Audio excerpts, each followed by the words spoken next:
oportunidade, entendeu? Graça e paz, igreja, amém? Glória a Deus. Glória a Deus. Que nós estamos na casa do Senhor no primeiro domingo do ano, amém? E que possamos permanecer assim até o final, para a glória do Senhor. Nós vamos dar continuidade à palavra que nós iniciamos no culto da virada. O nome dessa palavra é resgatar, avançar e convergir.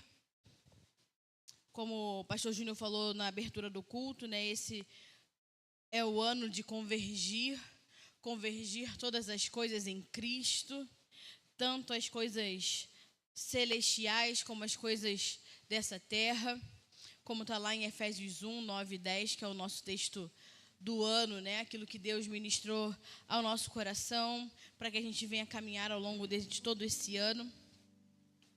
E nós começamos a ministrar uma palavra dentro de Efésios 5, e eu vou ler para a gente poder orar. Vou tentar ser bem sucinta na base que nós explicamos a respeito de Efésios 5, para a gente poder continuar, né? Nós nos atemos ao versículo 14 e 15, basicamente, no culto da virada, e hoje nós vamos falar a respeito do versículo 16. Esse texto é um texto muito rico, é um texto muito poderoso, é um texto atual para os nossos dias. Nem Paulo sabia que quando ele escreveu isso à igreja de Éfeso, que seria tão atual para nós nos dias de hoje, mais atual até do que naquele tempo, de tudo aquilo que nós estamos vivendo como igreja. Então, se você puder, abra sua Bíblia em Efésios 5. Eu vou ler do 14 ao 17. Como o pastor Bruno falou, domingo que vem a gente vai continuar essa palavra no culto da manhã e no culto da noite, né? Vamos, né, dar prosseguimento à palavra do ano, né? Na verdade, todo mês de janeiro e fevereiro geralmente gira em torno da palavra que o Senhor nos entregou como ano da igreja. Então a gente vai esmiuçando alguns detalhes da palavra, né? Estamos falando sobre despertar. Hoje vamos falar sobre o tempo. Semana que vem, depois vamos falar sobre o engano, né? Tudo aquilo que concerne, né, esse tema. E em fevereiro vamos falar sobre apostasia e os sinais do anticristo. Eu ia deixar para falar isso dentro do curso de escatologia, né, que a gente vai fazer aqui na igreja. Mas eu entendi de Deus que é necessário para que a gente viva o ano que Deus desejou para nós, como igreja. É necessário a gente entender sobre a apostasia e sobre os sinais do anticristo. Porque da maneira que eu entendo sobre a volta de Cristo e o quão perto ela está, é a maneira que, como igreja, nós vamos nos comportar, amém? Se você é uma igreja que crê na volta de Jesus, se você é uma igreja que anseia pela volta de Cristo, então você deve se comportar dessa forma para que Jesus volte, para que Jesus venha governar na terra e cumprir todo o propósito e o plano de Deus eterno. E se você não crer na volta de Jesus, se você acha que é só uma história de igreja, então você vai se comportar dessa forma, né? Como se houvesse tempo para você viver a sua vida e não viver a vida que Cristo tem para você. E você acha que sempre dá tempo, que sempre vai dar tempo, que você pode aproveitar a sua vida e que depois você pode fazer as partes, né, que agradam o coração de Deus. Mas, como eu disse no primeiro culto, como não sabemos nem o dia nem a hora, como não sabemos a hora que Jesus vai voltar, pode ser que seja tarde demais quando você resolver despertar e servir ao Senhor. E é por isso que Deus está nos dando a oportunidade de despertarmos hoje, amém? Então, vamos lá em Efésios 5, versículo 14. Diz assim a palavra do Senhor: por isso diz, desperta, ó tu que dormes, levanta-te dentre os mortos, e Cristo resplandecerá sobre ti.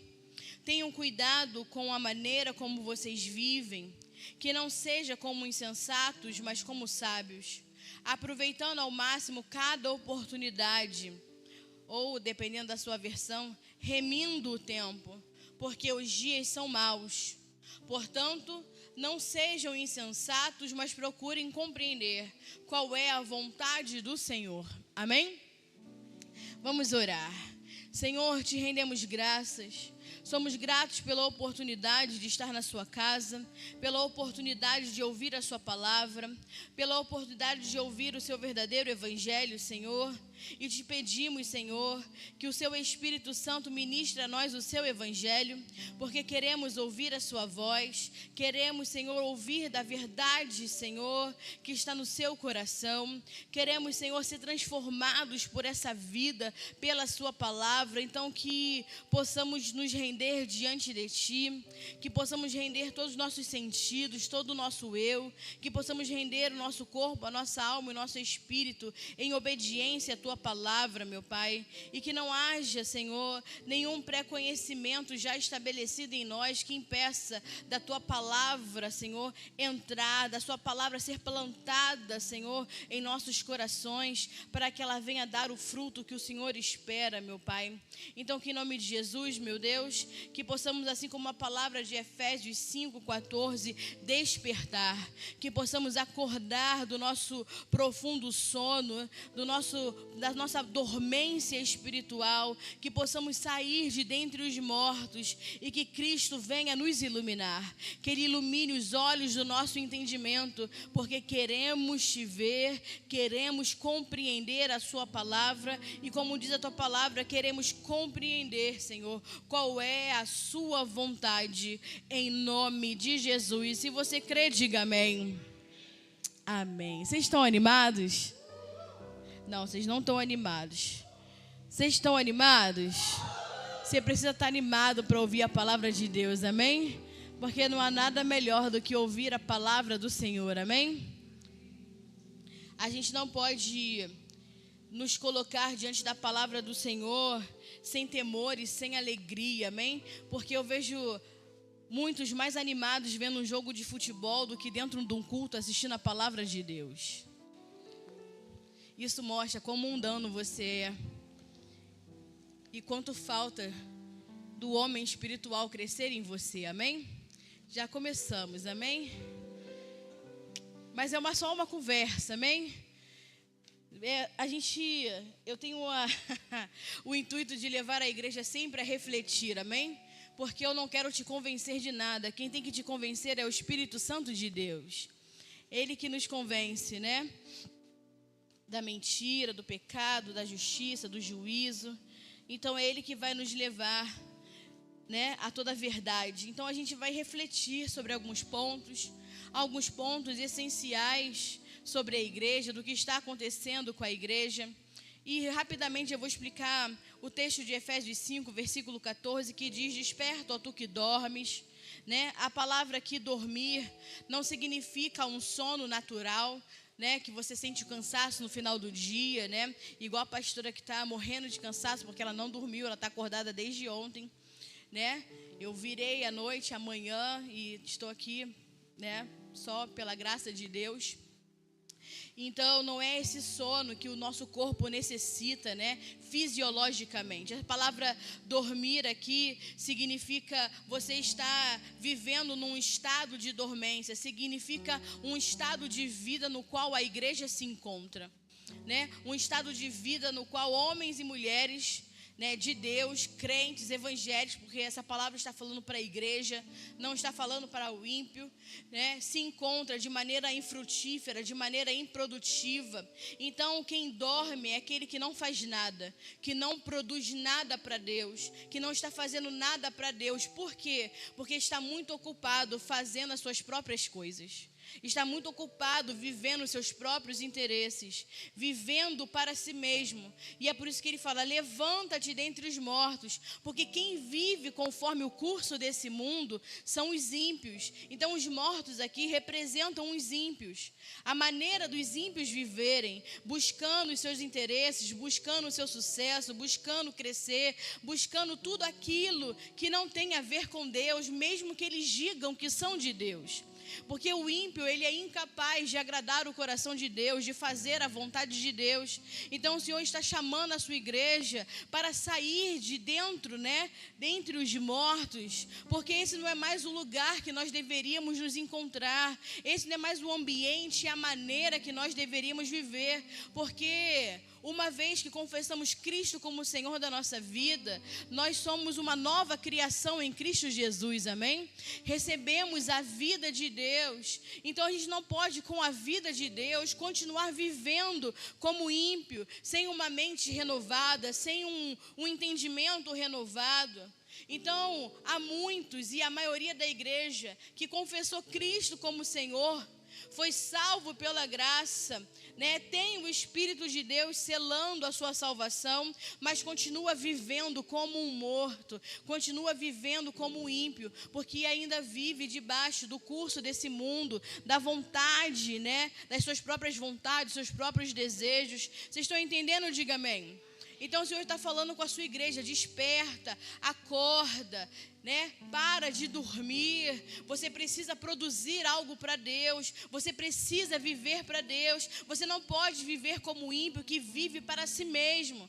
Então, dessa forma, quando você despertar e levantar de dentre os mortos, Cristo irá te resplandecer. E ele no versículo 15 vai dizer: então tenha cuidado com a maneira, da forma que vocês vivem, a forma que vocês andam, porque vocês não podem andar como insensatos. A palavra aqui pode ser também traduzida como nécios, como loucos, Então você não pode, andar da sua maneira. Por quê? Porque Cristo te salvou e te deu uma nova vida, para que você viva a vida dele. Já não vivo eu, mas Cristo vive em mim, amém? Então eu não posso, de forma insensata, de forma louca, viver a minha própria vida, da minha maneira, da minha forma, sendo que essa vida nem minha mais é, porque o Senhor me comprou com preço de sangue, me deu uma nova vida, e essa nova vida é para que a gente venha servir ao Senhor em toda a sua vontade. Então ele vai dizer no versículo 16, que é o texto que nós vamos nos aprofundar no dia de hoje, vai dizer: remindo então o tempo, porque os dias são maus. Então nós temos que andar como sábios, não como insensatos, remindo o tempo, aproveitando cada oportunidade que Deus nos dá nesse tempo, com esse tempo que vivemos hoje, nesses anos, que nós temos nessa terra, ou pode ser dias, mas aproveitando cada segundo que Deus nos dá. Para quê? Para cumprir a sua vontade, para viver o seu propósito, como está aí no versículo 17. Portanto, não sejam insensatos, procurem compreender, procurem entender qual é a vontade do Senhor. Para quê? Para que a gente possa vivê-la. Eu preciso compreender a vontade do Senhor, entender qual é a vontade do Senhor, para que eu possa então viver a vontade de Deus nessa terra. Vocês entenderam até aqui? Diga amém. Então nós, de maneira bem resumida, nós tratamos sobre isso no culto da virada. Nós falamos mais sobre a parte do insensato, do despertar, e agora a gente vai se ater mais à parte do tempo. E essa palavra tem como objetivo não apenas exortá-los, Essa palavra tem o objetivo de encorajá-los a poder discernir o tempo, a compreender a hora que nós estamos vivendo. Então eu tenho certeza que, assim como a palavra da virada, se você não assistiu, pegue para assistir, está lá no YouTube, Casa de Deus Oficial.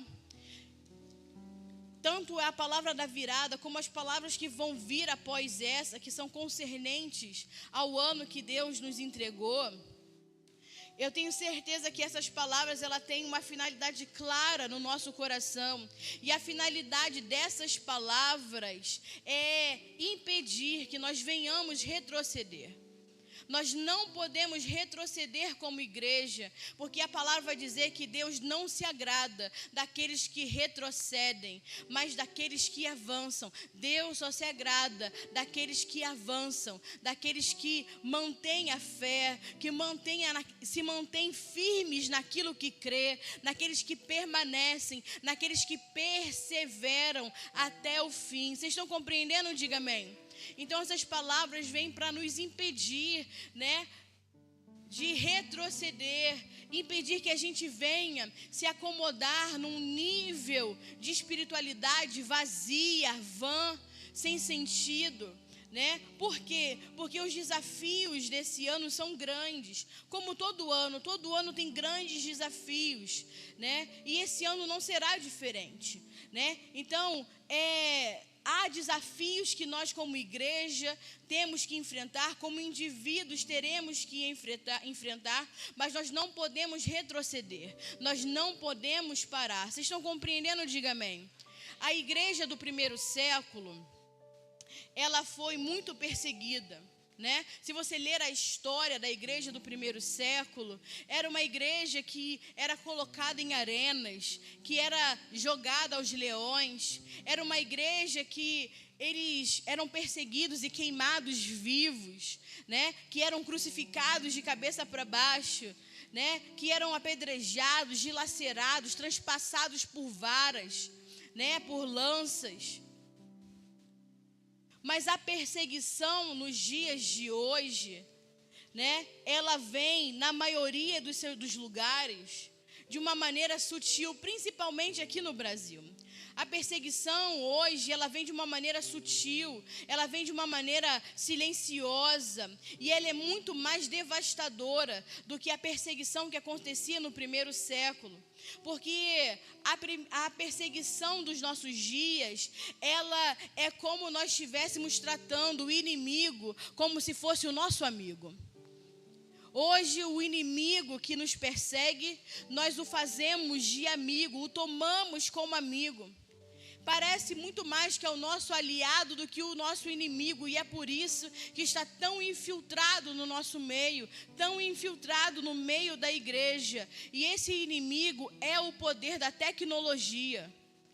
É a sua sedução, é a sua distração. Porque se eu parar para perguntar quanto tempo você gasta com Deus hoje, você vai dizer, não, eu oro no relógio de oração. Mas quanto tempo você gasta no seu Instagram? Quanto tempo você gasta no seu WhatsApp? Quanto tempo você gasta no seu TikTok? Quanto tempo você gasta no YouTube?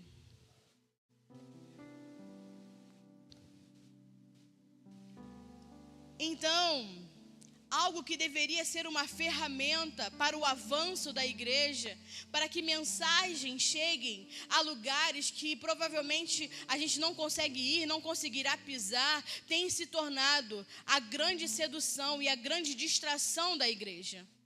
Hoje essa geração vive debaixo de uma obsessão pelo prazer, pela luxúria, pela fome de ser conhecido, pela fome de se tornar uma celebridade, uma fome de sucesso, uma fome de like, uma fome de ter milhares de seguidores.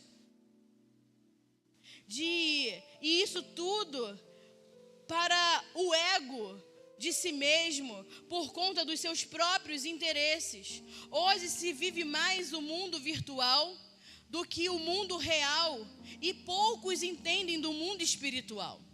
Hoje nós temos uma geração, né, que de pequeno já nasce expert no mundo virtual, mas é péssimo no relacionamento interpessoal, no mundo real, e pouco conhece do mundo espiritual, pouco conhece de Deus, pouco conhece do mundo espiritual. Nunca na história da humanidade a igreja do Senhor Jesus foi tão atacada de uma maneira tão forte como nos dias atuais. Porque as perseguições que eu falei acima, as perseguições no qual os antigos imperadores se levantavam para perseguir a igreja, para destruir a igreja, para varrer a igreja do mapa, nenhum deles conseguiu destruir a igreja. Muitos homens se levantaram, muitos impérios se levantaram, e nenhum deles conseguiu destruir a igreja. Foi por isso que o imperador Constantino, ele foi se aliançar, o Estado então vai se aliançar à igreja, ele vai fazer com que o cristianismo se torne a religião do império, porque quanto mais ele matava os cristãos, quanto mais ele jogava nas arenas, quanto mais ele mandava matar, mais o povo de Deus naquele tempo crescia, mais eles multiplicavam. Não é interessante? Mais eles cresciam e multiplicavam, tanto que Constantino teve que então, entrar, fazer parte, do cristianismo, tornar o cristianismo como a religião do império, porque é aquela coisa, você não pode com seus inimigos, se junta a eles, porque quanto mais ele matava, mais crescia. Só que nos dias de hoje está todo mundo acomodado, todo mundo dizendo para Nabucodonosor: não precisa jogar a gente na fornalha não, a gente se curva diante da sua imagem, porque nos dias de hoje a imagem é tudo. Porque nos dias de hoje, homens e mulheres, repreendido, viu? É o inimigo querendo me afrontar. Homens e mulheres estão mais preocupados com as suas imagens, com as suas reputações, do que com o nome de Cristo ser propagado sobre a terra. Estão mais preocupados se vão aparecer bonito na foto, na internet, no post, na mensagem que está trazendo, do que verdadeiramente com o verdadeiro evangelho. Porque hoje imagem é tudo. Então hoje eles não conseguiriam se manter firmes como Sadraque, Mesaque e Abidnego. Vocês lembram que eles foram jogados na fornalha? Diga amém. E sabe por que eles foram jogados na fornalha? Porque eles não se curvaram diante de uma imagem. Mas hoje, essa geração se curva diante de qualquer forma de imagem. Se for para o seu benefício, se for para o seu interesse, elas se curvam a qualquer um, a qualquer imagem, a qualquer homem, a qualquer doutrina, contanto que satisfaça os seus desejos. Então nós precisamos tomar uma posição. Nós precisamos, como igreja, manter a nossa cabeça erguida. Nós precisamos ter um posicionamento sério, comprometido com Cristo, comprometido com a sua palavra, comprometido com o seu propósito, porque é isso que Deus está fazendo nesse tempo. Como nós ministramos no culto da virada, o Senhor está levantando a sua igreja remanescente. Ele está separando aqueles que são daqueles que não são. É o tempo da igreja verdadeira do Senhor ser vista, daqueles que são de verdade, a igreja do Cordeiro, a igreja do Senhor Jesus Cristo, e não aqueles que se dizem igreja. O Senhor está levantando o seu remanescente, ou seja, aqueles que são fiéis até o fim, aqueles que permanecerão fiéis, independente da circunstância. Então é um tempo de decisão, é um tempo de separação, é um tempo de nos posicionarmos em prol do evangelho e da verdade de Cristo. E isso requer de nós, como igreja, uma atitude séria, uma atitude honesta, uma atitude íntegra, uma atitude sóbria, porque nós estamos aqui vivendo um momento, hoje como igreja, nós vivemos um momento do ponto de vista escatológico, do fim dos tempos, muito delicado. Então, dentro da escatologia, nós estamos muito próximos, da volta de Cristo, porque a maioria dos sinais já foram vistos, a maioria dos sinais já estão sendo vistos, não só pela igreja, mas por todos aqueles que têm olho para ver. Então, dentro de um contexto escatológico, nós vivemos um período muito delicado, onde nós precisamos entender o tempo que nós estamos vivendo, a hora que nós estamos vivendo dentro do relógio de Deus. Eu vou explicar como eu expliquei de manhã. O relógio de Deus é como o nosso relógio, esse relógio aqui, que tem 3 ponteiros, amém? Não adianta você olhar para o seu relógio digital de criança, não. É esse aqui, tá? De adulto, de gente madura, que sabe ver a hora. Que passou do berçário. O relógio tem 3 ponteiros. Um está apontando para o mundo. O outro ponteiro está apontado para Israel. E o terceiro ponteiro está apontado para a igreja. E quando esses 3 ponteiros se alinharem, vai chegar o fim dessa dispensação que nós vivemos hoje. Quando esses 3 ponteiros se alinharem, vai chegar o fim da dispensação da graça e a porta vai se fechar. E não adianta você querer abrir porque ficou muitos do lado de fora. Porque assim como a arca de Noé, depois que a porta fechou, mesmo Noé querendo abrir, não vai conseguir abrir, porque o Senhor fechou ela por fora. Então entenda, quando tudo se alinhar, quando a igreja chegar dentro daquilo que está desenhado, assim como o mundo, assim como Israel, vai acabar esse tempo que se chama hoje. Vai acabar essa dispensação que se chama graça. Então nós temos que ter discernimento, nós temos que ter sabedoria, nós temos que ser uma igreja que tenha a revelação da palavra. Temos que compreender verdadeiramente qual é a vontade de Deus, para que a gente pare de andar como loucos, como insensatos, para que a gente pare de andar como meninos que andam a qualquer sorte, levado a todo vento de doutrina, sem saber para onde vai, sem saber o que está fazendo, sem saber o que está ouvindo, sem saber o que está comendo. Temos que parar de viver como insensatos, como loucos, mas temos que viver então de uma maneira sábia, vivendo a vontade de Deus. Viver de maneira sábia é viver a vontade de Deus, sem perder tempo, reunindo tudo em Cristo, convergindo tudo em Cristo. Vocês estão compreendendo? Diga amém. Nós precisamos compreender tudo isso como igreja. Nós precisamos dessa conversa mais madura, mais adulta, para que a gente possa entender o nosso papel, a nossa responsabilidade, o nosso posicionamento de comprometimento. Você não está se comprometendo com uma bandeira chamada Casa de Deus, você não está se comprometendo comigo, você tem que se comprometer com o Senhor. Você tem que se comprometer em ser a igreja que apronta tudo para a volta do seu Senhor, para a volta do seu amado. Vocês estão entendendo? Diga amém. Então nós temos que compreender que o inimigo está fazendo tudo o que ele pode para destruir o testemunho de Deus na vida da igreja. O inimigo, ele trabalha incessantemente, sem parar. Ele não tem folga, ele não tira férias, né? Ele não vai para a praia pegar um bronze. Ele não para, ele vive incessantemente para distrair a igreja, para destruir a identidade da igreja, para poder destruir o testemunho de Deus, da vida da igreja.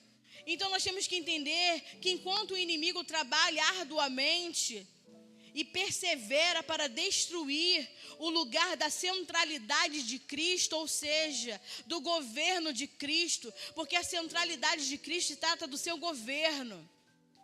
Então ele tenta de todos os modos destruir a centralidade, o governo, a exclusividade de Cristo dentro da vida da igreja. Como? Distraindo, colocando dentro da igreja outros amores, colocando distrações, colocando entretenimento, dizendo que o homem é o centro, que Deus está preocupado com a melhoria, com a satisfação do homem, e ele vai removendo a centralidade de Cristo, a exclusividade de Cristo, a exclusividade do seu governo, e vai colocando o homem no meio. E ele vai deturpar a obra do Espírito Santo, trazendo juntamente com o homem no centro como algo importante dentro do contexto igreja e evangelho. Ele traz o engano, ele traz pseudos verdades, um evangelho diluído, um evangelho mascarado, que o cristianismo de hoje não percebe, porque está distraído, ou não percebe porque não se importa com a ausência de Deus. Assim como a igreja de Laodiceia, que é a igreja que vivemos hoje dentro do nosso contexto, uma igreja que diz lá em Apocalipse 3, que tem tudo, que é rica, que é abastada, que não tem falta de nada. Ela não tem falta de nada, ou seja, ela não sente falta nem de Deus, porque a palavra vai dizer que Ele está do lado de fora da igreja, batendo na porta. E essa é a igreja de hoje, que não se importa com a ausência de Deus. Por quê? Porque ela tem programas, ela tem entretenimento, ela tem um culto espetacular, ela tem bons pregadores que palestram bem, que falam sobre vida, que falam sobre emoções, que falam sobre dinheiro, que falam sobre casamento, que falam sobre criação de filhos. É tanto assunto que esses homens têm para palestrar que o Espírito Santo não precisava nem ter sido enviado, porque eles são cheios de sabedoria. São tão cheios de sabedoria que eles não precisam nem do Espírito Santo para guiá-los em toda boa obra. Hoje nós vemos ainda igrejas, comunidades evangélicas que fazem tantas campanhas, tanta campanha, que tem hora que eu fico vendo as coisas e me pergunto, o que Jesus então foi fazer na cruz? Porque é tanto quebra disso, quebra daquilo, afastar o diabo, vencer Satanás, pisar na cabeça do demônio, que a gente tem que se perguntar, o que Jesus veio fazer na cruz?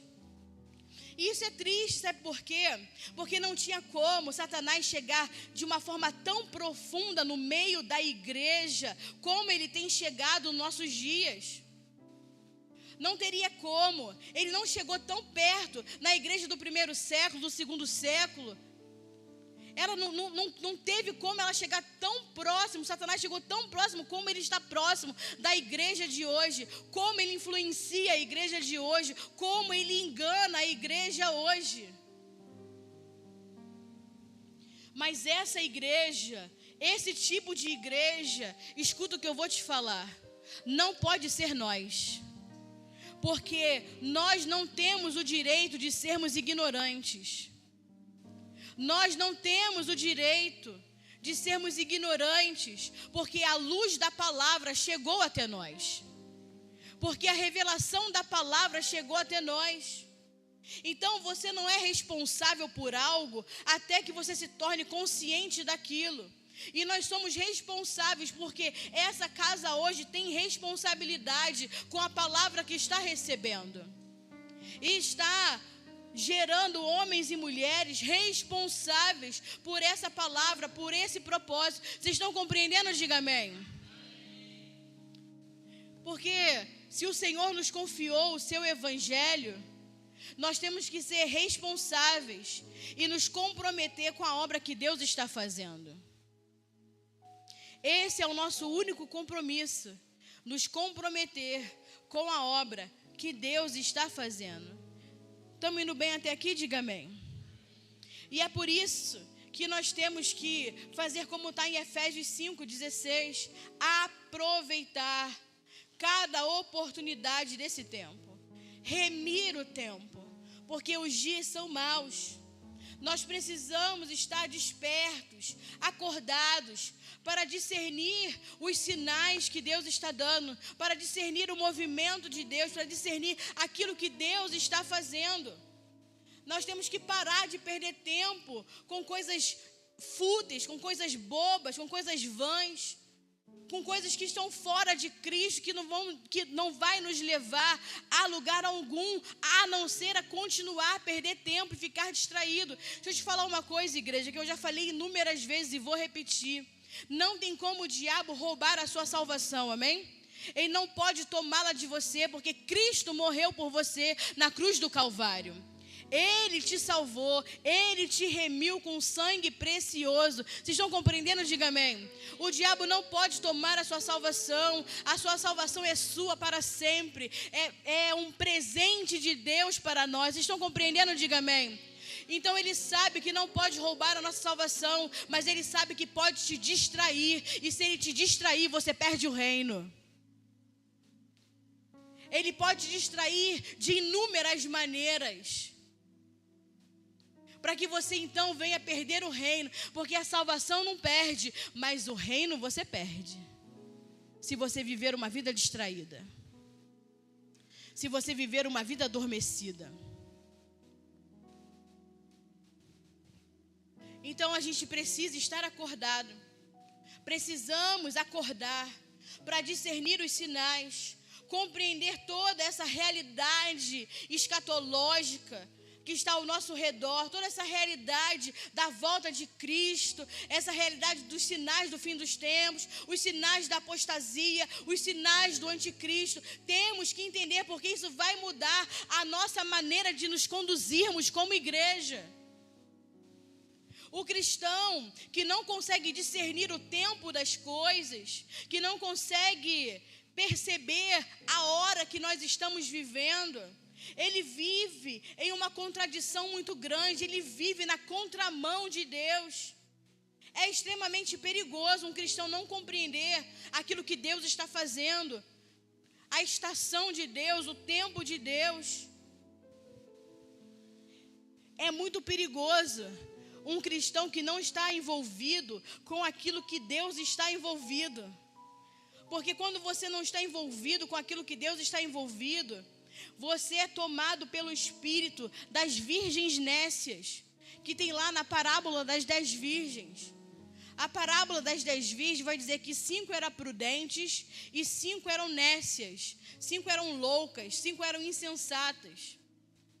E vai dizer então que as 10 estavam dormindo. Mas quando deu meia-noite, se ouve um grito dizendo que o noivo está vindo. E as 10 despertam. E quando elas despertam, só as 5 prudentes tinham o quê? Azeite na vasilha. Elas tinham a sua lamparina acesa e tinham azeite na vasilha, tinham reserva de azeite. Mas as nécias não, as loucas não. Elas não tinham azeite. Faltava azeite e já não dava mais tempo para comprar, porque a parábola vai dizer que quando elas saem para comprar, o noivo vem, as prudentes entram pela porta para o encontro do noivo e a porta fecha, e quando elas voltam, a porta já está fechada. Acabou a dispensação da graça. Então, remir o tempo é você não deixar faltar o azeite, porque vai chegar uma hora que você possa achar e ter a convicção que o Senhor está vindo. E pode ser tarde demais, porque pode não ter tempo mais de fazer nada, porque Ele já está às portas. Vocês estão entendendo, igreja? Diga amém. Então, Efésios 5,16 vai nos dar esse alerta, que nós temos que remir o tempo, aproveitar ao máximo cada oportunidade, que é isso que significa a palavra remir. Remir significa aproveitar o máximo cada oportunidade. Você vai ver até nas outras versões da Bíblia, né? Você vai ver que uma está escrito remir no tempo e outras já estão escritas, né? Aproveitando ao máximo cada oportunidade. Por quê? Porque os dias são maus. Então esse texto de Efésios 5, ele nos ajuda a entender a seriedade desse tempo que nós estamos vivendo. Nos ajuda a discernir a seriedade e a gravidade do tempo que nós estamos vivendo. Porque nós estamos falando de dias maus. Dias maus são dias de indiferença, dias de frieza, dias de perda de valores espirituais. Estamos falando de um trabalho, de um labor árduo, né? Onde o inimigo vem para destruir a identidade da igreja. Estamos falando de coisas que realmente implicam na eternidade, implicam na perca do reino. Então nós temos que estar atentos, porque os dias são maus e nós não podemos nos enveredar naquilo que o mundo está fazendo, no curso desse mundo.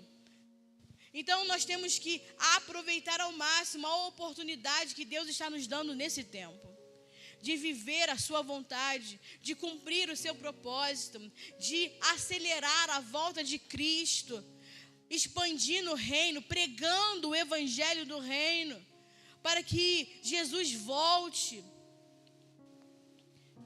Essa palavra remir, ela tem um significado que ele é muito profundo, né? A primeira tradução original da palavra remir ela significa comprar, ela tem um sentido de comprar. Uma compra, um resgate, um redimir. Como está lá em Gálatas 3, versículo 13. Gálatas 3,13 vai falar assim: Cristo nos resgatou da maldição da lei, fazendo-se maldição por nós, porque está escrito: maldito todo aquele que for pendurado no madeiro. Então, olha o que acontece. Cristo nos resgatou da maldição da lei, nos resgatou, da vida que vivíamos antes, nos nossos delitos e ofensas, na vida que nós tínhamos no velho homem, quando vivíamos, perdidos, sem Cristo, habitando em nós. Se Ele nos resgatar dos nossos pecados, das nossas ofensas, das nossas iniquidades. Então Ele vem nos resgatar, Ele vem nos remir, Ele vem nos redimir desse tempo que nos encontrávamos mortos. Então, para eu ser redimido, para eu ser resgatado, primeiro Ele precisou nos comprar. Ele precisou nos comprar para nos dar um novo tempo, uma nova vida, uma nova oportunidade de viver. Vocês estão compreendendo? Diga amém. Então, essa palavra remir tem um sentido redentivo, tem um sentido de resgate, de redenção, de termos agora a oportunidade de viver o tempo de Deus, porque antes vivíamos segundo o tempo, o curso desse mundo. E agora nós temos a oportunidade de viver o tempo de Deus, de viver o Kairos de Deus, de viver o tempo que se chama eterno nessa terra. Como? Fazendo a vontade de Deus, cumprindo o propósito de Deus. Então, primeiro Ele nos resgata, nos compra, e depois Ele nos resgata, e depois Ele nos coloca numa posição de quê? Então, já que agora você foi comprado e resgatado, é a sua responsabilidade restituir o tempo que foi perdido. Todo o tempo que você perdeu, vivendo a sua vida, vivendo da sua forma, vivendo da sua maneira, vivendo em pecado, vivendo no velho homem, você precisa restituir esse tempo. Como? Vivendo para Deus agora, cumprindo o seu propósito, cumprindo a sua vontade. Vocês estão compreendendo? Diga amém. Então, esse texto, quando ele fala remir o tempo, ele está falando de comprar o tempo. Como se Ele tivesse comprado um tempo para nós, para que a gente pudesse então viver a vontade de Deus. Por isso que o tempo para nós é algo muito caro, como nós falamos no culto da virada. O tempo é o ativo mais precioso que Deus nos deu, porque necessitou uma compra, necessitou um resgate, para que a gente vivesse esse tempo. Vocês estão entendendo? Diga amém. Por isso que Ele nos compra, por isso que Ele nos resgata desse tempo de perdição, para que a gente possa agora nos dedicar a viver um tempo para o seu propósito, para o seu reino, para a sua vontade. Então nós temos que remir o tempo, resgatar, recuperar, restituir o tempo perdido, de quando nós estávamos mortos, dormindo, vivendo de acordo com o curso desse mundo, vivendo pelos nossos próprios interesses. Temos que ter tempo para Deus. Por quê? Porque Ele comprou esse tempo para nós, custou um preço alto. Vale muito esse tempo que nós vivemos hoje para você desperdiçar com as coisas dessa terra. Esse tempo vai falar de duas coisas da vida cristã, de prioridades e preferências. E é aqui que nós temos que refletir. Quais são as nossas prioridades?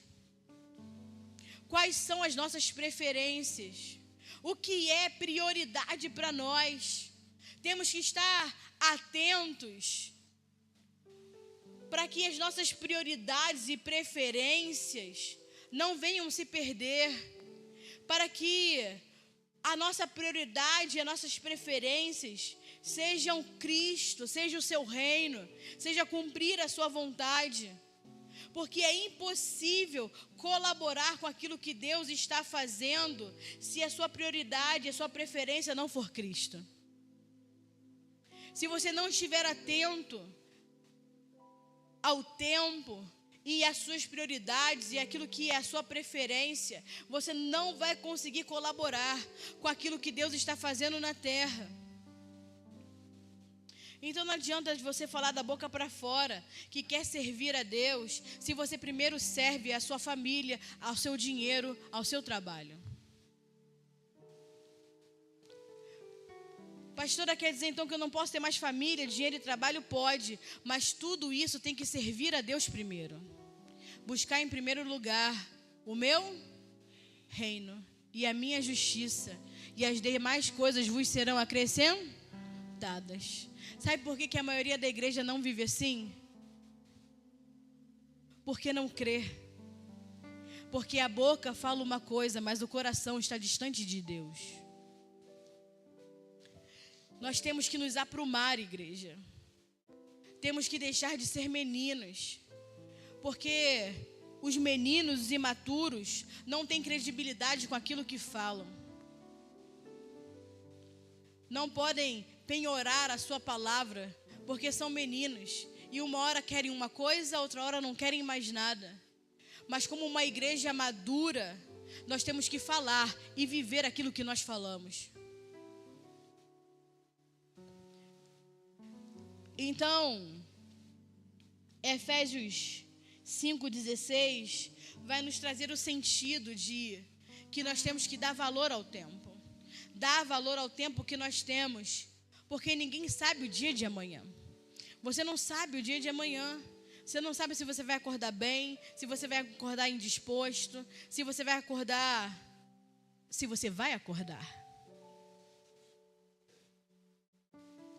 Então nós temos que dar valor ao tempo.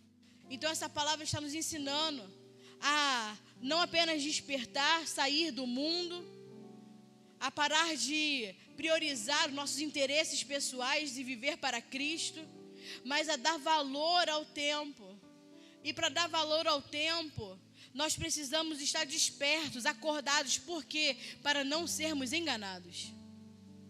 Porque se você for enganado com essas distrações, com esse falso evangelho, com os falsos mestres, com os falsos pregadores, com os falsos profetas, você só vai perder tempo e você só vai ter prejuízo, porque você vai achar que está fazendo algo para Deus, colaborando para Deus, e tudo que você tem feito não tem servido nada para Deus. Por quê? Porque você não consegue discernir o tempo e a sua vontade. Estamos indo bem? Diga amém.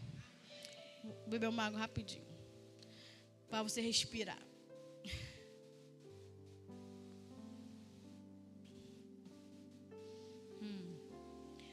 Então eu te pergunto, quais são as suas preferências? Qual é a sua prioridade? E a minha oração é que 2025 a sua prioridade seja Cristo e a sua preferência seja viver por Ele.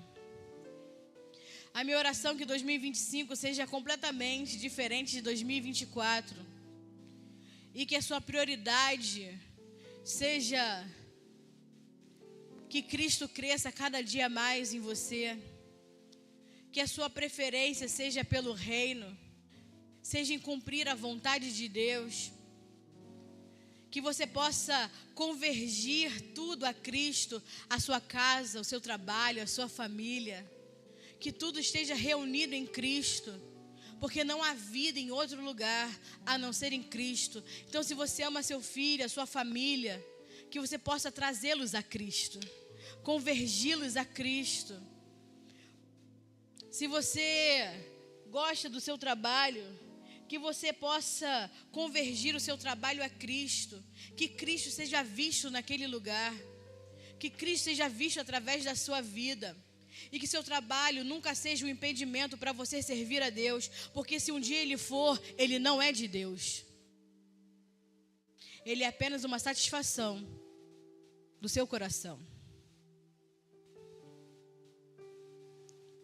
Porque o grande Deus desse século é o eu mesmo. O grande Deus desse século que tem cegado a igreja é o egocentrismo, o narcisismo, é o próprio eu, é o individualismo. Mas nós já aprendemos que Deus não é um Deus individual, Ele é um Deus coletivo, amém? É sobre o seu corpo, a sua igreja, é abandonarmos o nosso eu e passar a ser nós. E nós estamos vivendo dentro desse contexto, desse narcisismo digital, onde as pessoas estão sendo intoxicadas por um imediatismo, por uma doença que elas querem tudo para já, tudo para ontem, tudo da maneira delas. Vivendo num mundo completamente atípico, no qual nós não fomos preparados para viver e compreender. E até hoje não se tem o real efeito nocivo da era digital.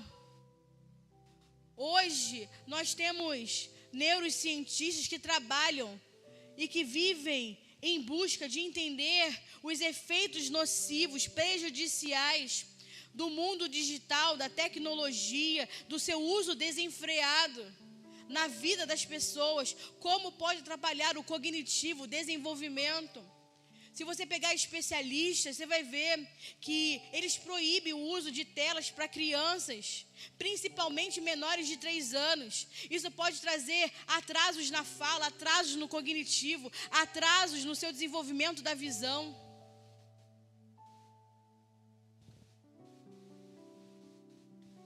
Mas a certeza que nós temos é que está sendo muito bem utilizado pelo sistema desse mundo e pelo espírito do anticristo. Está sendo muito bem utilizado, porque já que a igreja não foi madura para utilizar para benefício e o avanço do evangelho, o anticristo, o espírito do anticristo está usando com muita eficácia. Então a gente não pode ser uma igreja desavisada, uma igreja menina, uma igreja que acha que ser igreja é vir ao culto de domingo e que isso basta. Nós não podemos ficar desavisados, ficar distraídos do que está acontecendo. Hoje, nós estamos suscetíveis a milhares de igrejas. Hoje, nós temos uma das piores doenças psicossomáticas, de transtornos de ansiedade e depressão, que vem desde as crianças até os adultos. Como se antigamente não se tinha tudo isso? É o avanço da medicina. Não, querido. É o avanço do anticristo mesmo. Da palavra se cumprindo. E você não vê porque não quer enxergar. Então nós temos que aproveitar o máximo o tempo que Deus está nos dando para avançar, para fazer com que a sua igreja avance, o seu evangelho avance, para viver a sua vontade, para viver o seu querer, para sermos conformados a Cristo enquanto é tempo, porque amanhã pode não ter mais tempo. Lucas 19, 44, eu vou dar o texto, para você não achar que a pastora é maluca.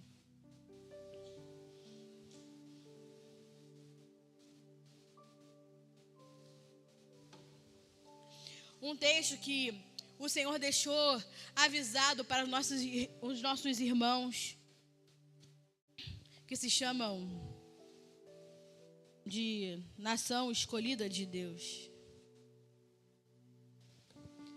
Lucas 19, 44 vai dizer assim: virão dias em que os seus inimigos construirão trincheiras contra você e a rodearão e a cercarão de todos os lados. Isso já acontece, amém? Se você for em Israel, Israel é toda cercada por inimigos, não tem um amigo.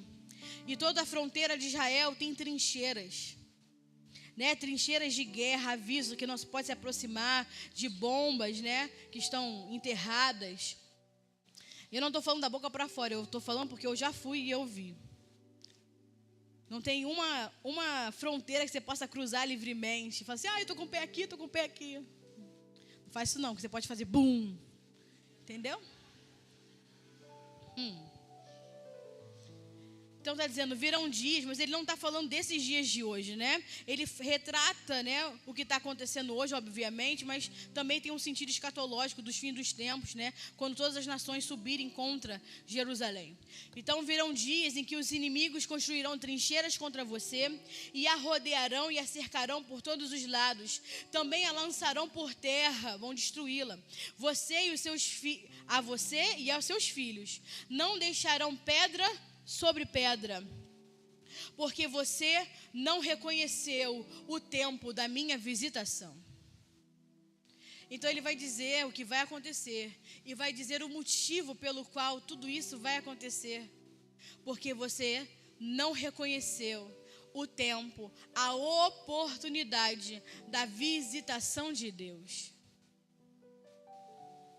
Vocês conseguem compreender como é importante o tempo para Deus? Como é importante aproveitar a oportunidade pela qual Deus se revela? Deus tem se revelado de muitas formas. Deus tem iluminado a sua igreja de muitas maneiras. Mas tem muitos que não reconhecem o tempo da sua visitação. E o que vai acarretar, pastora? Prejuízo. Há 3 pontos sobre o tempo que nós precisamos entender, de suma importância. Primeiro, que o tempo tem um preço, e esse preço foi Cristo na cruz do Calvário, amém? Segundo, o tempo deve ser para nós aquilo que implica a eternidade. Então o tempo não é a eternidade, ele é uma pequena partícula dentro da eternidade. Mas tudo que Deus faz através do seu tempo, do seu kairos, tem uma implicação eterna. Então, seja para o bem, seja para o mal, tudo aquilo que a gente faz, né, dentro da vontade de Deus ou fora da vontade de Deus, dentro desse tempo que Ele nos deu, tem uma implicação eterna, vai ter uma repercussão eterna. E terceiro, como nós não temos uma visão de eternidade, quando não se tem uma visão da realidade de Deus, da verdade de Deus, nós ignoramos o valor do tempo. É por isso que muita gente não dá valor ao tempo. Acha que tempo é uma coisa que se tem e nunca vai acabar. Nós ignoramos o tempo de Deus, a vinda de Cristo, ignoramos a apostasia da igreja, ignoramos o espírito do anticristo que já atua dentro da igreja, ignoramos, né, o tempo escatológico que nos rodeia. Nós só ignoramos, porque a igreja continua caminhando como se fosse uma louca, uma nécia, uma insensata. Então ele vai dizer para nós remirmos o tempo, porque os dias são maus. O dia é mau, como nós falamos acima, é um dia de muita frieza, são dias de aborrecimento, são dias de angústia, são dias de muito labor, de muita fadiga. Então nós temos que saber aproveitar a oportunidade, a priorizar as coisas de Deus, a priorizar o seu reino, porque há muitos aborrecimentos na vida, há muita coisa que é difícil viver, difícil passar, há muitas circunstâncias que podem nos causar dores, cansaço, distração, mas nós temos que permanecer firmes, inabaláveis em toda a boa obra, porque Ele nos recompensará no fim de tudo.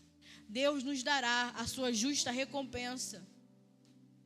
Então, uma coisa, entenda aqui, uma coisa são as circunstâncias que Deus nos faz passar, a tribulação que Ele nos faz passar, as dores que Ele nos faz passar, o tempo difícil que Ele nos faz passar para o nosso amadurecimento. Outra coisa é o que o mundo traz para nós, como peso, como dor, como angústia, como fadiga, como aborrecimento. Para quê? Para nos atrasar, para nos distrair, para nos tirar do foco, para nos fazer desistir. Vocês conseguem entender a diferença? Diga amém. Nós vivemos tudo isso em Cristo Jesus, né? Vivemos o dia mal, vivemos, né, um dia às vezes de dores, de problemas, de enfermidades, de perseguição, de angústia, mas tudo isso é para o nosso crescimento, para o nosso amadurecimento, para nos conformar à forma que é Cristo, a forma perfeita que é Cristo. Mas o mundo nos traz tudo isso para nos pesar, para nos paralisar, para nos deter, mas ele não vai nos deter, porque a igreja acordou. Ela precisa acordar. E o papel daqueles que acordaram é despertar aqueles que dormem, removê-los do seu sono profundo, fazê-los levantar dentre os mortos, para que eles possam colaborar com o resgate do tempo, com a restituição do tempo, porque os dias são maus. 2 Timóteo 3:1, só para corroborar com esse texto de Efésios, que os dias são maus. 2 Timóteo 3:1 vai dizer assim: saiba disto, nos últimos dias sobrevirão tempos terríveis, tempos maus. Nos últimos dias sobrevirão tempos difíceis, tempos terríveis, tempos maus. E ele vai começar a descrever tudo que vai acontecer. Se você tiver tempo, depois você pegue para ler 2 Timóteo 3. Então, o que você quer dizer, pastora?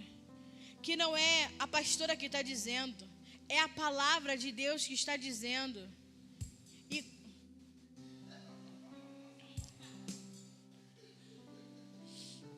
E quanto mais o tempo passa, é para me fazer rir, entendeu? Para eu ficar alegre, porque eu não sorrio muito, mas eu estou rindo por dentro, tá, gente? Eu estou sempre rindo por dentro.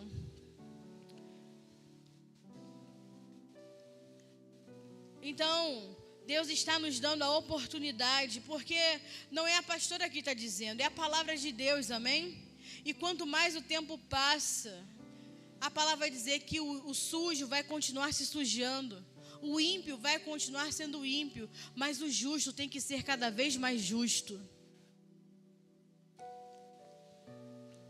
Então, essa é a oportunidade que Deus está falando conosco, que Deus está falando comigo, está falando com você. A oportunidade que Deus está nos dando da gente se livrar das nossas desculpas, se livrar de tudo aquilo que nos prende ao curso desse mundo, que nos prende em algum tipo de inércia, de despreparo, de improdutividade, porque nós não nascemos de novo para isso. Essa é a oportunidade que Deus está reivindicando a minha vida e a sua vida. Deus está reivindicando a sua igreja. Ele está reivindicando os remanescentes. Ele está reivindicando aqueles que permanecem fiéis até o fim, independente da circunstância.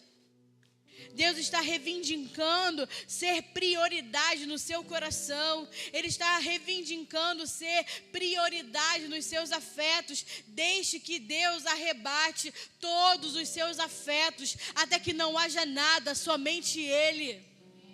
Não pode ter nada mais importante, nada de maior valor do que Cristo na sua vida. Ah, pastora, aí a minha família, e meu marido e seus filhos estão em segundo lugar, querido. Primeiro é Deus.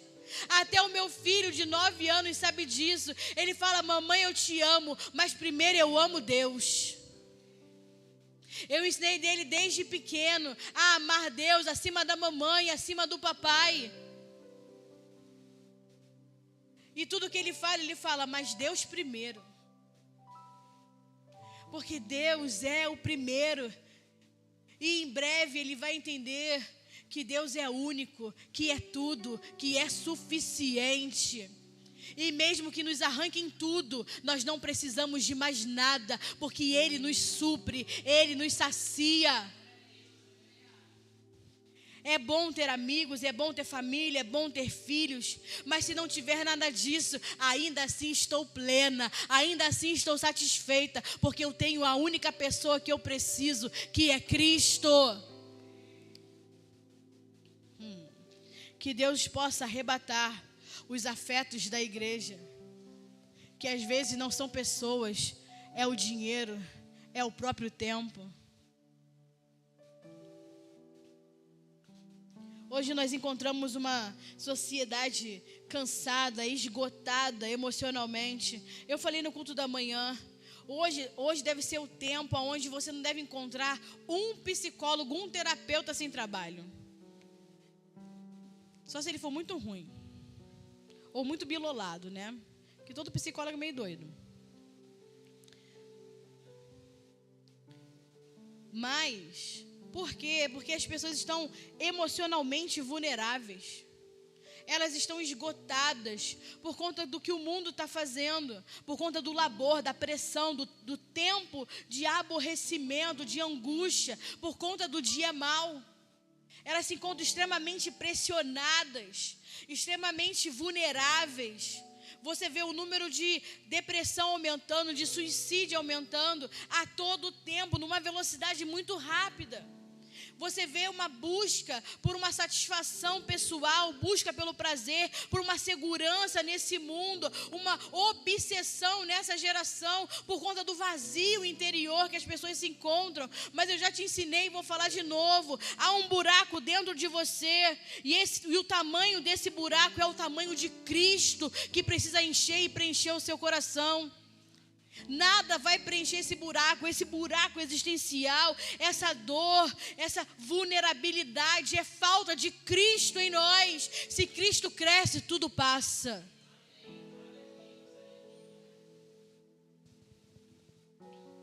Mas esse é o cenário que tem dispersado a igreja. Um cenário propício para apostasia, um cenário propício para, em breve, a manifestação do anticristo. Mas escute o que eu vou falar, eu vou repetir porque eu falei no início e vou falar de novo. Nós não temos tempo e nem o direito de sermos ignorantes, porque Deus tem nos dado um céu aberto na sua palavra. Deus, Ele busca nesse tempo uma igreja íntegra, uma igreja pura, uma igreja obediente. Ele busca ter nesse tempo uma igreja que seja a expressão do céu na terra, uma igreja que seja a sua casa, uma igreja que seja a sua habitação. É isso que Ele está edificando, a sua casa, a sua habitação. E é isso que Ele espera da sua igreja, que seja o seu lugar de habitação. O Senhor está buscando um povo que, apesar da complexidade desse tempo, da dificuldade desse tempo, ainda seja um povo que deseja permanecer fiel até o fim. Um povo como Sadraque, Mesaque e Abidnego, como aqueles jovens que não se curvaram na Babilônia, diante do império babilônico, diante do imperador, diante do império das trevas. Homens e mulheres, jovens, adultos, que não se curvam diante desse mundo. Pode vir principado, potestade, dominador, hostes espirituais da maldade, nada nos faz nos curvar a esse mundo. Por quê? Porque nós temos Cristo em nós. Uma geração que está disposta a ser revestida pelo Senhor, uma geração que conhece o poder da força de Deus e não se curva a nada, uma igreja inabalável, um reino inabalável. Porque uma das coisas que Deus deixou como ordenança para nós está em Efésios 5, versículo 18. Vai dizer assim: não se embriaguem com o vinho que leva à libertinagem, mas enchei-vos do Espírito Santo. O vinho aqui é uma metáfora para o prazer e a alegria desse mundo, para a maneira vã de se viver. Mas uma palavra muito importante que vem em contraste é: não se embriaguem com o vinho, com as coisas desse mundo, que leva à libertinagem, mas enchei-vos do Espírito. Essa frase enchei-vos do Espírito, essa palavra enchei-vos, o verbo está no imperativo. Isso significa que é uma ordem. Deus não está pedindo, Deus está dando uma ordem para a sua igreja. Sejam cheios do Espírito de Deus. Sejam cheios do Espírito Santo. Não é opcional, Ele não está pedindo, não é se você quiser, não é se você tiver vontade, é uma ordem de Deus, a igreja ser cheia do Espírito Santo. Todo cristão que não tem uma vida cheia do Espírito Santo está em desobediência. Por quê? Porque é uma ordem, sede cheios do Espírito. Enchei-vos do Espírito. Ele está nos dando uma ordem. E ser cheio do Espírito não é rodar, pular, falar em línguas. Ser cheio do Espírito é ter uma vida governada pelo Espírito Santo. É ser tão cheio da vida de Deus que essa vida te governa. Essa vida vai dirigir você, essa vida vai governar você. Por isso que não é opcional ser cheio do Espírito Santo, porque quando somos cheios do Espírito, o Espírito nos governa em toda a vontade de Deus, em toda a boa obra de Deus. Não nos deixa perder tempo, não nos deixa adormecer, não nos deixa ficar imundiçados no meio do mundo, porque é o Espírito que governa. Mas uma vida fora do governo do Espírito é uma vida que dorme, que adormece, que é improdutiva, que é infrutífera, porque vive de acordo com esse mundo.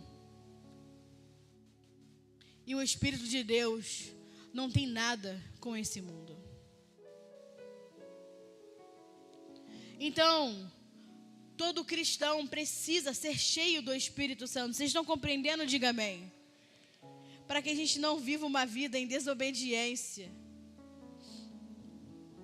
Eu falei uma coisa de manhã que eu estava relutando em repetir, mas eu vou repetir para a alegria da Tatiana.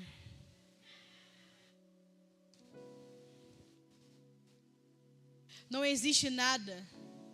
Posso falar? Diga amém.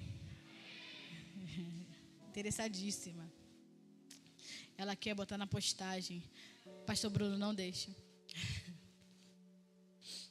Não existe nada mais patético do que um cristão vazio de Deus tendo que orar por avivamento. Não tem nada mais patético do que uma igreja que ora por avivamento, porque significa que ela está vazia da vida de Deus, porque ela está dormindo. Se eu preciso ser avivado, é porque eu estou dormindo, sem vida. Então eu tenho que orar para que Deus me encha de vida. Não é patético eu ter que orar por uma coisa que eu deveria ser todos os dias da minha vida? Porque essa é a naturalidade da igreja, ser cheia de vida. E se eu tenho que orar para que a vida entre nela, para que ela seja cheia de vida, significa que ela está vazia.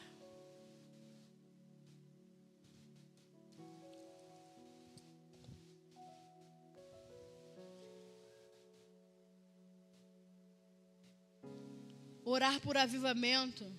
E eu não estou dizendo que as igrejas não têm que orar. Eu só estou dizendo que não há nada de espiritual nisso. É apenas um reconhecimento do quanto a igreja está morta. E de fato precisa da vida de Deus. Mas se ela se mantesse viva, como ela deveria ser, porque a igreja do Senhor é a vida do próprio Senhor, não precisaria estar orando por avivamento.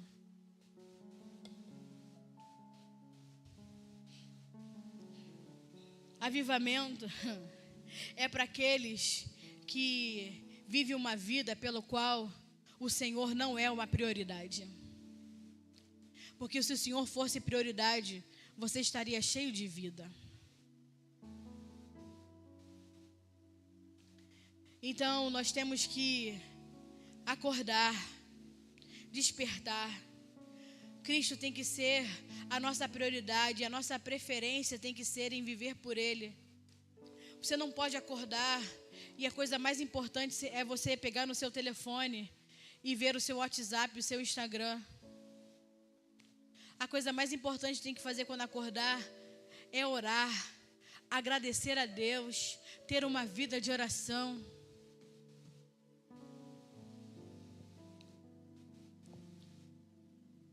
Hoje nós vivemos uma geração que lembra muito pouco do Senhor, se importa muito pouco com o Senhor. Eu não falei esses dados de manhã, mas eu vou falar agora. 27% de toda palavra de Deus é profecia. Se você pegar toda a palavra de Deus, 27% da palavra é profecia. 8.124 versículos da Bíblia são profecias. E todas as profecias são concernentes à vinda do Senhor Jesus. Todas as profecias concernentes à primeira vinda, já se cumpriram. Lembrando que são 8.124 profecias. E só faltam 20 profecias para se cumprir concernente à segunda vinda do Senhor Jesus. Só faltam 20. Eu quero dizer que 97% de todas as profecias da Bíblia já se cumpriram. Só falta 3%. E você quer continuar dormindo. E a igreja aí fora continua dormindo. Deixa eu te falar, igreja. Não deveria existir outro ambiente, outra mensagem que não seja preparar a igreja para a volta do seu Senhor.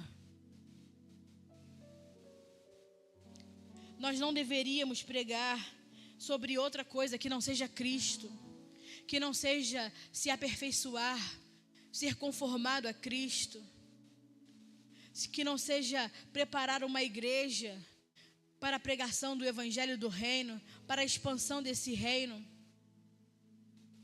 que seja preparar a igreja para a volta do Senhor, tanto para a primeira como para a segunda volta do Senhor.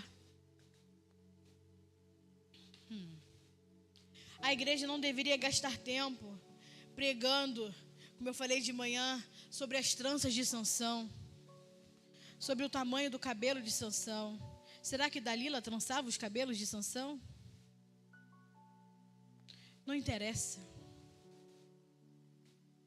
7 passos para um casamento feliz. Você poderia dar 1000 passos. Se não tiver Cristo, nunca vai ser feliz. Porque só a vida de verdade é em Cristo. Você pode andar até a lua, sem Cristo não vai valer de nada. Você vai continuar miserável, pobre, cego e nu. Conforme diz a palavra em Apocalipse 3. Nós precisamos sair desse cristianismo barato e vivermos um evangelho de verdade. É o tempo de viver um evangelho de verdade. E qualquer coisa fora disso não vai ser tolerado. Deus não vai tolerar. Deus não está tolerando. Escuta o que eu estou te dizendo.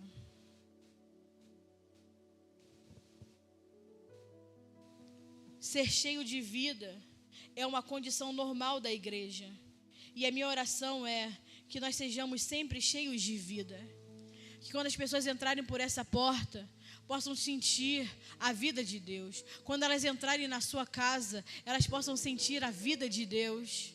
Quando você entrar no seu trabalho, que possam sentir a vida de Deus. Quando entrar no meio da sua família, dos seus amigos, que possam sentir a vida de Deus. Porque esse é o estado natural da igreja, do corpo de Cristo, ser cheio da vida de Deus.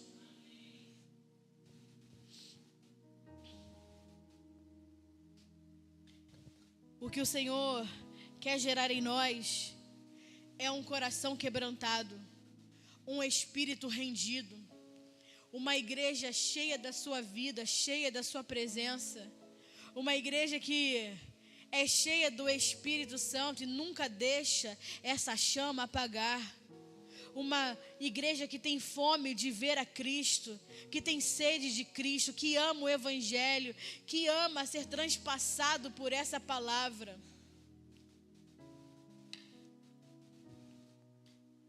E eu vou encerrar aqui o louvor. Pode subir.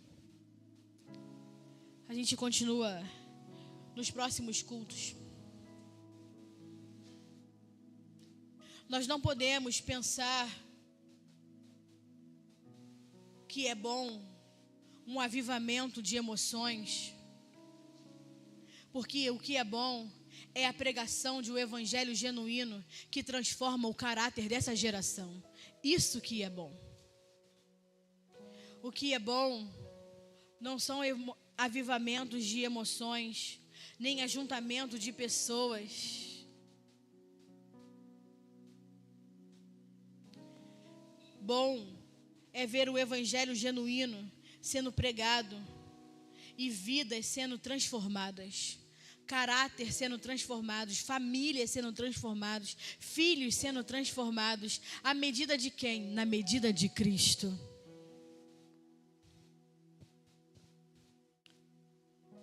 Que a gente possa entender a nossa responsabilidade nesse tempo. Vocês estão entendendo? Diga amém.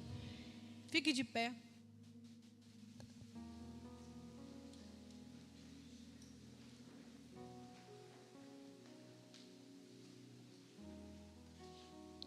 Pastora, para que tudo isso? Nós precisamos entender algumas coisas, amadurecer no nosso olhar, no nosso entendimento, se verdadeiramente desejarmos convergir tudo em Cristo. Se verdadeiramente desejarmos reunir tudo em Cristo, seja na terra, seja no céu.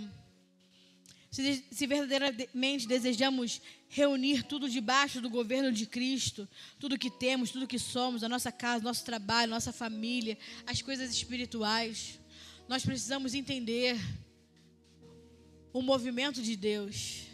Precisamos entender desses assuntos que podem parecer difíceis de compreender e de engolir, mas é necessário para que a gente possa saber nos comportar, nos compromissar, entender verdadeiramente a nossa responsabilidade.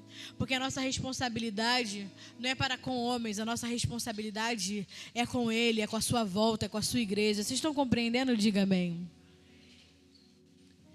Então vamos louvar. Vamos louvar, porque a minha oração é que a gente nunca precise de um avivamento dentro dessa casa, porque seremos sempre cheios da vida de Deus. Uma igreja sempre cheia do Espírito Santo, uma igreja que se move pelo Espírito, que anda pelo Espírito, que vive pelo Espírito, não precisa de avivamento, porque ela já está avivada. Amém, igreja? Vamos louvar.